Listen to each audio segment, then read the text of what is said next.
What if I told you that the most unsettling figure in any room isn't the relentless workaholic hunched over their desk at midnight, the perfectionist who can't let a single detail slip, or even the brilliant overachiever whose resume gleams with milestones?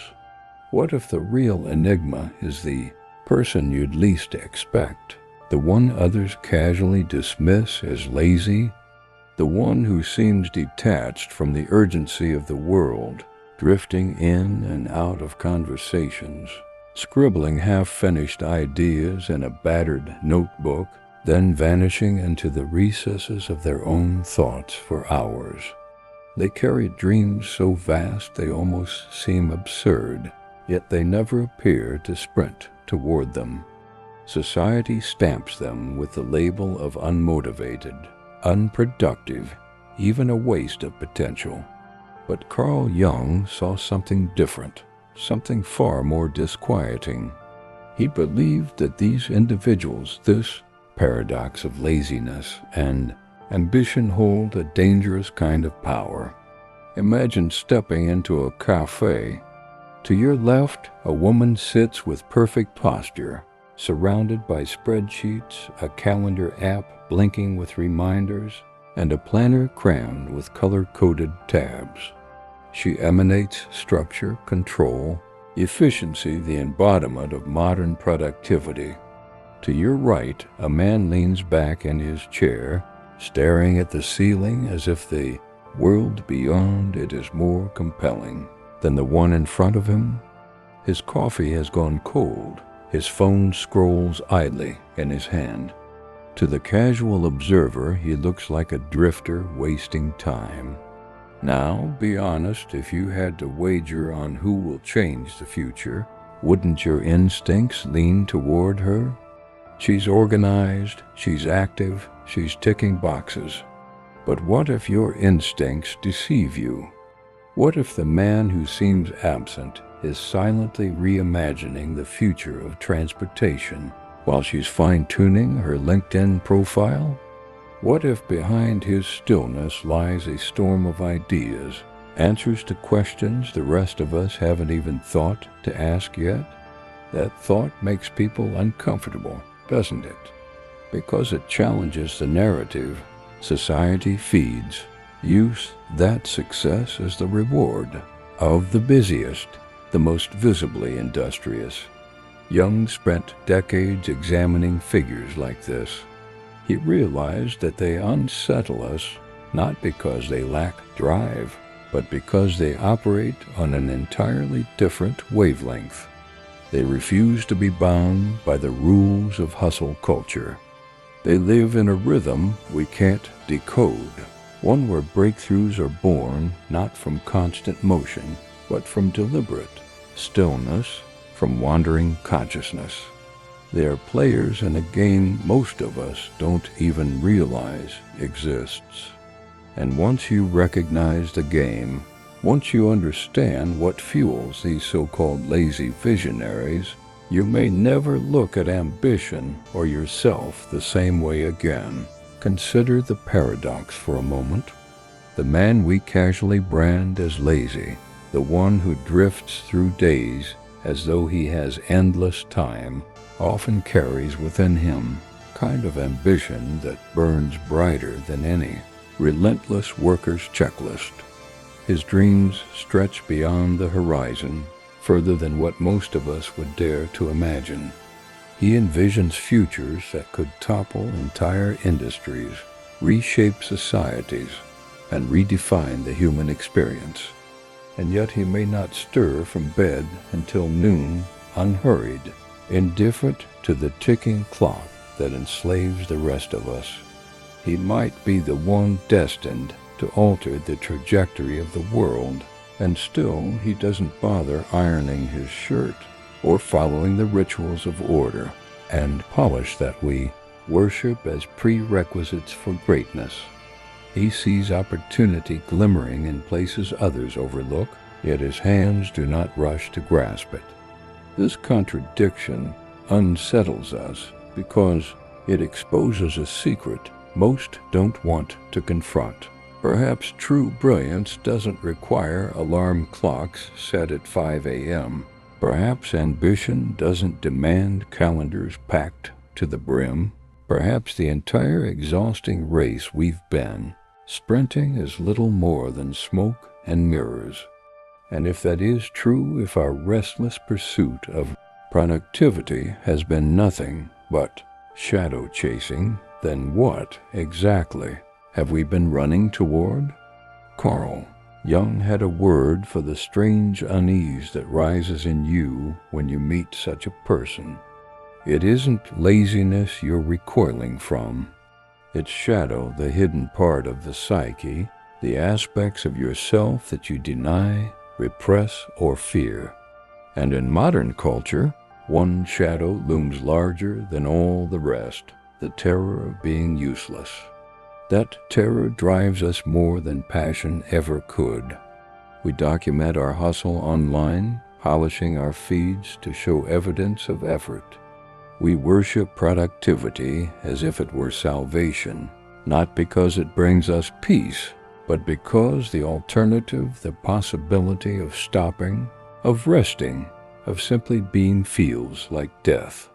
The lazy, ambitious man does not play that game. He does not measure his worth through busyness. He does not need the applause of frantic schedules to validate his existence. And when he dares to outshine us without the rituals we've built our identities upon, it feels like betrayal.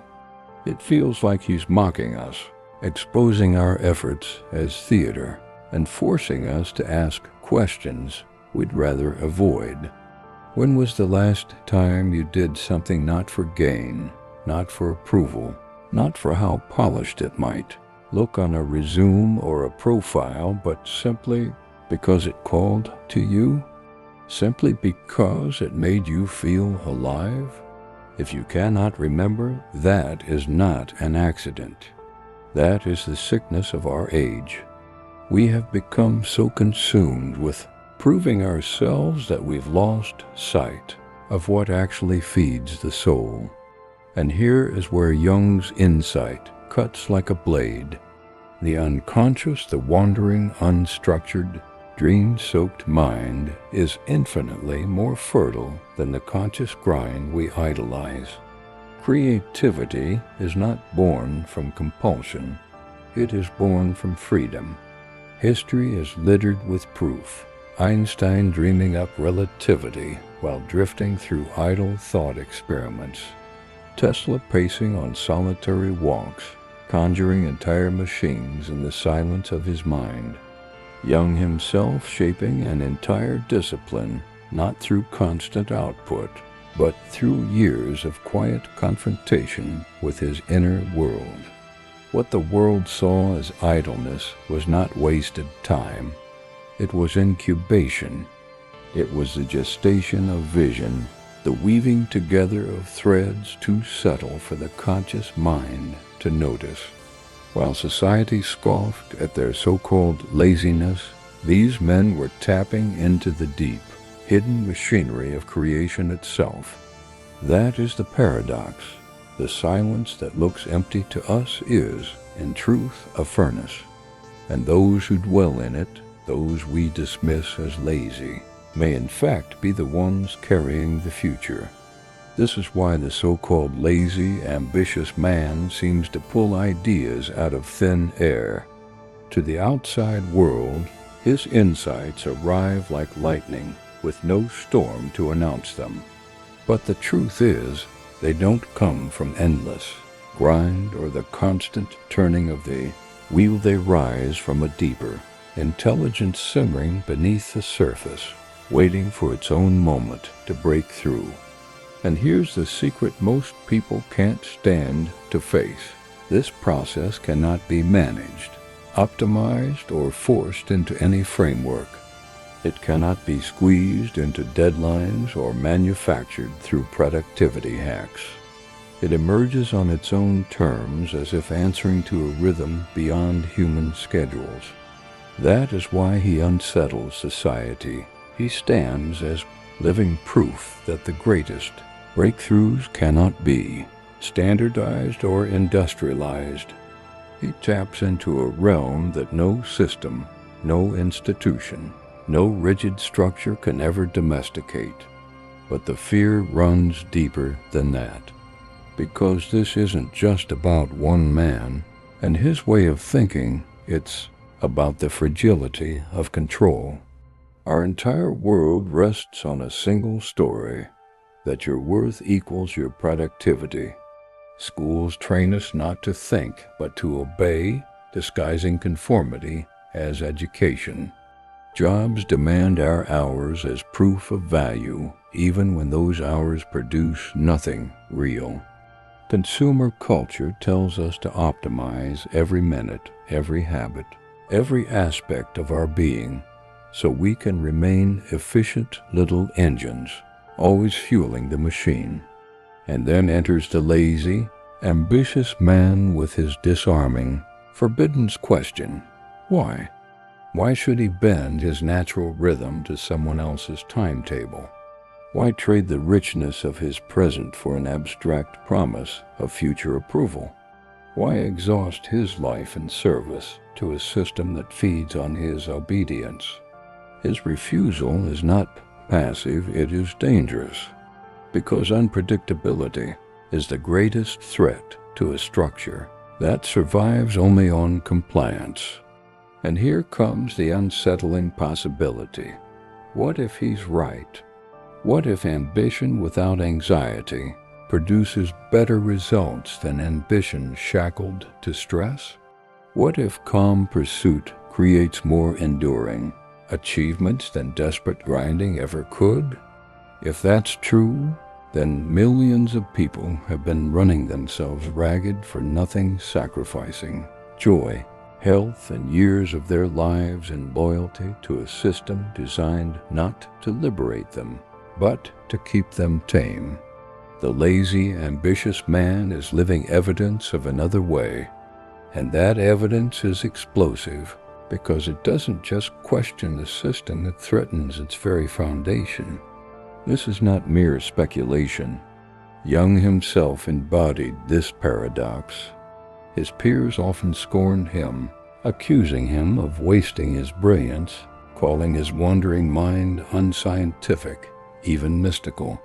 To the academic elite, his long silences and extended reflections looked like negligence, even failure. But out of that apparent stillness came the concepts that redefined the way we see ourselves, the shadow, the collective unconscious, the archetypes buried in every human soul. What his critics dismissed as laziness was, in truth, depth. What they mocked as inaction became contribution so profound that its echoes still shape psychology, philosophy, and culture today. The world mistook idleness for emptiness, but it was actually incubation. And what emerged from it was nothing less than timeless. History whispers the same truth again and again, though most of us refuse to listen. The greatest innovators, the people who shifted the axis of the world, were rarely the ones praised for discipline, punctuality, or conventional achievement. More often, they were branded dreamers, eccentrics, even idlers. Einstein playing with imaginary rides on beams of light. Tesla pacing alone at night, lost in endless visions. Jung filling journals with strange images and half-mystical explorations. To the world, these habits looked indulgent, unproductive, even absurd. But beneath the surface, something extraordinary was happening. They were giving the unconscious permission to work. They weren't rushing. They weren't forcing. They were waiting. And waiting, though it looks like laziness to outsiders, is the soil from which true genius grows. So if you've ever felt misaligned with society's clock, if the endless productivity hacks feel more like chains than tools, if your ideas arrive like lightning strikes instead of calendar appointments, if you've been dismissed as lazy while secretly carrying visions too vast for others to imagine, hear this clearly. You are not broken. You belong to a hidden lineage. Your rhythm is not a flaw, it is your design.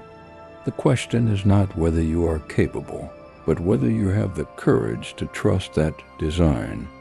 Trusting it requires more than drifting. It means refusing to apologize for your timing, even when the world ridicules you. It means learning to tell the difference between true rest, which fertilizes creativity, and avoidance, which only corrodes it. It means cultivating what I would call active patience, a waiting that is alive, alert, watchful, so that when the convergence finally comes, you are ready to strike. It means letting go of the artificial clocks imposed by quarterly goals, annual reviews, or arbitrary deadlines. Your life is not a spreadsheet nor a corporate calendar. It is an unfolding, and its tempo will never match theirs. Think again of Jung. His most transformative works did not burst forth in the glow of youthful ambition. They came much later, after decades of wandering, questioning, and deep inner struggle. To his critics, he looked slow, scattered, behind schedule. But he wasn't late, he was on time. His time. And when his moment finally arrived, it did not produce a small spark. It created an earthquake. The concepts he birthed, shadow, archetype, the collective unconscious still, reverberate across disciplines. A century later, what others mocked as wasted time was, in truth, the gestation of ideas that would outlive them all. This is the dangerous secret productivity culture never dares to tell you. Mastery does not obey the clock. Mastery may take decades, even a lifetime, but what it yields endures far longer than any quick win or fleeting hustle. The lazy, ambitious man embodies this subversive truth. His rebellion is not loud, not obvious, but it is devastating to a culture built on constant noise. He shows that success is not found in frantic striving, but in depth, patience, and authenticity. That's why he terrifies the world, because he reveals another possibility, one that cannot be measured, monetized, or controlled. And maybe if you've recognized yourself in him, you're beginning to understand something too, that you are not failing by resisting their system. You are awakening to your own.